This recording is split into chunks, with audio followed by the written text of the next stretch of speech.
dhe tregoi se zotri Kurti është jo serioz, nuk e ndron as kandidatin, dhe kjo është e mirë për qytetarët, sepse vetëvendosja tani po kërkon një rrugë të shfaqësimit të vetvetes.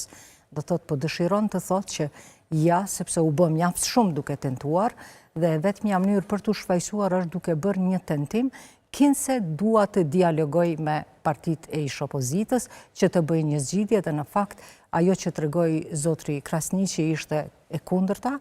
Lëvizja vetëvendosje nuk ka ndruar qëndrim, sepse kur e fton dikon në takim do të thotë ti ke diçka, një propozim që dëshiron ta diskutosh, se për propozimin e njëjtë nuk ka arsye të ftohesh. Mirë po mendoj që kanë bërë mirë që kanë shkuar, dhe kjo në fakt te qytetarët tani më veç po shihet që ka filluar të ndryshoj edhe mendimi edhe për lëvizjen vetëvendosje, ata që e kanë votuar po flas për atë 42%, sepse po shihet kush është duke e blokuar, jo vetëm Kuvendin, por Kosovën. Komplet shtetin. Mirë, zotri Ahmeti, kush deshti të votoj fshihurat?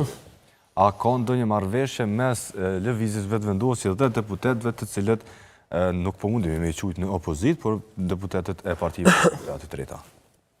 Unë kur kam qenë herën e kaluar këtu në studiot e jo, ka qenë pas dështimit Port Albulena Haxhiut, dhe i pa ta dhonë me gonxhën, thash prej së dhe tutje krejt që këna me pojën veç pazare. Edhe ajo që ndodhe para 2-3 ditësh u po biseda me Gani Gecën. Dhe me thonë Glauko Njufca, një politikan që krejt jetën e tij është marrë me filozofi, që krejt jetën ka folë për Hegelin, ka shkru libra për Hegelin, edhe ka majt ligjerata vazhdimisht, përfundoi duke qenë pazargjia më e madhe vetëvendosës. Për mu nuk është në farë befasi e madhe, sepse e një, edhe di që Glauku, kur është në çështje interesi vetëvendosjes, Glauku i shkel krejt parimet, cilat ai pretendon që i ka, mirë po unë besoj që nuk ishte dashur me u normalizu prej shoqënisë kaq lehtë dhe me kalu jo shumë e vrejtshme një qasje e tillë. Unë besoj që ishte dashur me u denoncu qysh ish kryetari i Kuvendit, figura e dytë më e rëndësishme e vetëvendosjes, e telefonon babën e një prej deputetëve për me marrë votën e saj.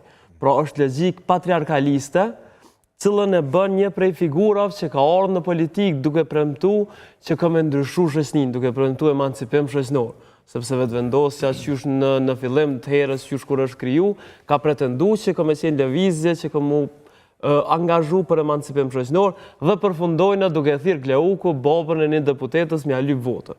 Ky ndër të tjera është një prej pazareve më të këqija, më të gërditshme që e kemi po, edhe prej kujt vjen, po edhe në mënyrën që është bëhet. Na e dim që Albin Kurti para zgjedhjeve kishte shkruar një status, cilën tash po përmend Gani Geci, qysh ai është vrarë. Kur thuhet është vrarë Abedin Reza, krejt e dinë në kën Paludon. E dinë që Paludon në Gani Geci.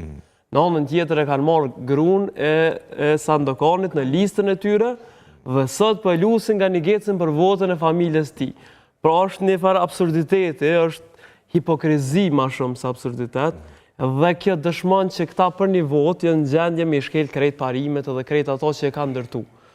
Edhe në anën tjetër ftesa që u bani partive politike, për bindjen tem është më shumë me shkaktu një përçarje në mesin e tyre. Kurti është i vetëdijshëm që këto subjekte nuk janë të interesuar me bë qeveri.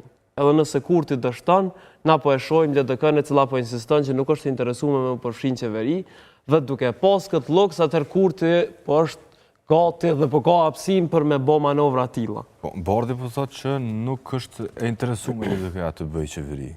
LDK është më së e qartë, para në zgjedhje dhe pas zgjedhjeve ka qëndrime të njëjta, bile është për të përshëndet konsistenca e tyre në qëndrime, sepse ne duhet krijojmë një farë forme moral politik, sepse i ka humbur morali politikës në Kosovë, thojnë është bardh del zi, asnjë fjalë nuk e mban askush, dhe padyshim që ne kemi nevojë që njerëz t'i kapim për fjalë, sepse nuk kemi se si ndryshe të kërkojmë llogari nga ata ose përgjegjësi.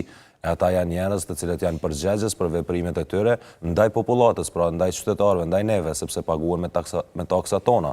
Dhe normal është mirë që t'i mbajnë qëndrimet e veta. Por kjo që vlen theksohet është se si zotri Glauko Njufca, për shembull, po ndërlidha me Bardhin, ka kryer korrupsion. Korrupsioni nuk është veç nak çto pare, po ta kryej çet punë, po edhe kjo është korrupsion. Do me thonë, jep ma votën, po vota kërkon nuk në jepet këmbim? çka po kërkon në këmbim për votën cilën do ma japësh. Në anën tjetër e përmendi Sandokanin, cilin e ka shkruar Albini Pradhen një status